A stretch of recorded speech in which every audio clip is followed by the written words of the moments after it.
Bonjour chers tous, bonjour Monsieur Kwame.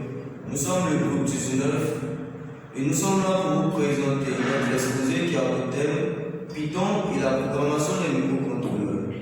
Cet exposé sera présenté par Kwasi Chris, par Bikaba Jean-Philippe, par Nyakale et par Niafobou Maria.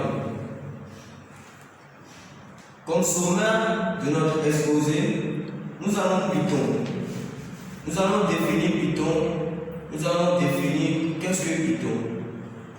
Nous allons définir aussi la programmation des microcontrôleurs.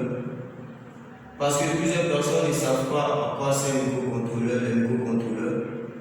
Nous allons définir aussi qu'est-ce que la programmation. Parce que étant informaticien, nous devons savoir qu'est-ce que c'est la programmation, pourquoi certaines personnes programment. Et nous allons donner des exemples de microcontrôleurs. Suite à cela, nous allons définir aussi le point fort de notre exposé, MicroPython. Nous allons dire où MicroPython a été créé et nous allons donner des exemples de programmation en MicroPython. Et nous allons achever avec une conclusion. Python est un langage de programmation populaire, comme on témoigne sa présence durable dans le top 10 des langages de programmation. Dans le monde de l'embarqué, il est cependant éclipsé par des langages tels que C et C++. Et les variantes en partie parce qu'il était jusqu'à récemment inadapté aux contraintes de ce domaine.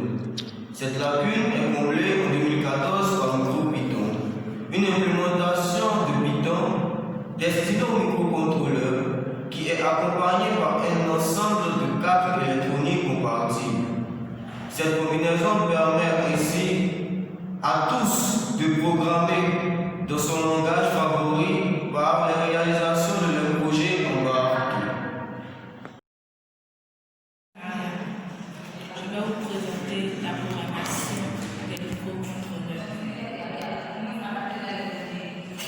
La programmation dans le domaine de l'informatique, la programmation appelée aussi codage est l'ensemble des activités qui permettent de produire des programmations informatiques.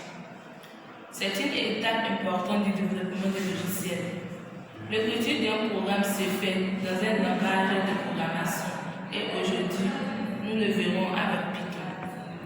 Les microcontrôleurs. Un microcontrôleur est un ordinateur incorporé sur une puce qui contient un cœur, des processeurs, de la mémoire et des périphéries d'entrée-sortie. Il est généralement utilisé pour effectuer une fonction spécifiée dans un système embarqué. Vous pouvez par exemple utiliser les microcontrôleurs pour faire fonctionner des capteurs, enregistrer des données, commander des LED, communiquer avec d'autres microcontrôleurs. Pour résumer, les microcontrôleurs sont présents partout. La programmation des microcontrôleurs. La programmation des microcontrôleurs est généralement appelée micrologiciel. Et dans un système informatique, micrologiciel ou microcode, logiciel interne, logiciel embarqué ou encore logiciel microprogramme est un programme intégré dans un appareil informatique. Ordinateur, photocopieur, automate, API, APS, disque dur, routeur, appareil photo numérique, pour qu'il puisse fonctionner. Je me nomme Nyakale Ange et je suis chargée de vous parler de MicroPython. MicroPython est une implémentation légère et efficace du langage de programmation Python 3 qui comprend un petit sous-ensemble de la bibliothèque Python et est optimisé pour s'exécuter sur des microcontrôleurs et dans des environnements contraints. MicroPython regorge de fonctionnalités avancées telles qu'une limite interactive, des générateurs, la gestion des exceptions, des listes et plus encore. Pourtant, il est suffisamment compact pour s'adapter et fonctionner dans seulement 256 K d'espace de code et 16 K de RAM. MicroPython s'efforce d'être aussi compatible que possible avec Python normal, connu sous le nom de CPython, de sorte que si vous connaissez Python, vous connaissez déjà MicroPython. D'un autre côté, plus vous en apprenez sur MicroPython, plus vous devenez meilleur en Python. MicroPython est écrit en C99 et tout le cœur de MicroPython est disponible pour une utilisation générale sous la licence MIT très libérale. MicroPython a été publié en 2014 à l'issue d'une campagne de financement sur Kickstarter par le chercheur et ingénieur australien Damien P. George, qui est toujours le principal contributeur du projet. Lors du Kickstarter, MicroPython a été publié avec une carte qui est devenue de fait une sorte de carte officielle. Il s'agit de la Pibot V.1 puis V1.1. On dispose ainsi d'un lecteur de cartes et même d'un petit accéléromètre. Nous allons entamer un exemple de programme avec MicroPython. Précédemment, nous avons dit que MicroPython est une implémentation du langage de programmation libre sous licence MIT.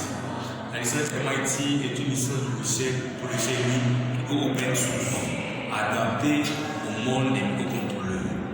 À présent, nous voyons maintenant un exemple de programme avec microbit. Malheureusement, nous n'avons pas d'appareil, mais du moins nous avons le programme. Nous branchons le microcontrôleur à l'ordinateur par un câble USB. Après avoir branché l'ordinateur va reconnaître ce microcontrôleur en tant qu'une clé USB. Ensuite, nous allons utiliser un logiciel pour pouvoir programmer ce microcontrôleur.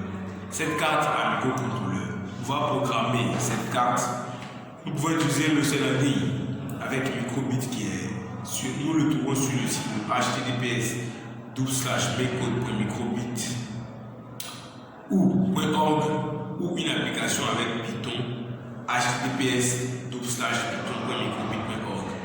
Sur ces différents sites, nous programmons les instructions afin d'entrer dans la carte à microcontrôleur. Ensuite, après avoir fini de programmer, c'est-à-dire faire les instructions, nous enverrons le programme au microcontrôleur. Et après cela, nous utilisons une ampoule pour tester, nous allons brancher sur les ports à tension et alimentation. Ensuite, si on utilise un navigateur, on télécharge le fichier contenant le programme, puis on l'envoie sur la carte microbit comme si c'était une clé USB. Comme dans l'exemple précédent, nous avons vu comment programmer sur une carte à microcontrôleur. Nous avons donné l'exemple des ampoules, comment programmer afin de pouvoir allumer les ampoules sur la carte à microcontrôleur. Aussi, nous savons que nous pouvons savoir que les microcontrôleurs aussi servent à enregistrer les données. Aussi, les microcontrôleurs sont présents dans l'automobile, dans les avions et même dans les appareils médias. Au thème de notre exposé, nous pouvons dire que MicroPython est une plateforme intéressante pour les développeurs cherchant à implémenter des applications embarquées en temps réel qui sont indépendamment du matériel de microcontrôleurs sous-jacents. Les développeurs peuvent écrire des scripts de haut niveau à l'aide des bibliothèques standards fournies par MicroPython et les exécuter sur un microcontrôleur pris en charge. Cela offre de nombreux avantages aux développeurs, notamment amélioration de la réutilisation des applications, commercialisation plus rapide et découpage de l'application du matériel. Même si MicroPython n'est pas l'idéal pour toutes les applications, il connaît en ce jour une réussite dans les applications des systèmes industriels et spatiaux. Merci de nous avoir écoutés.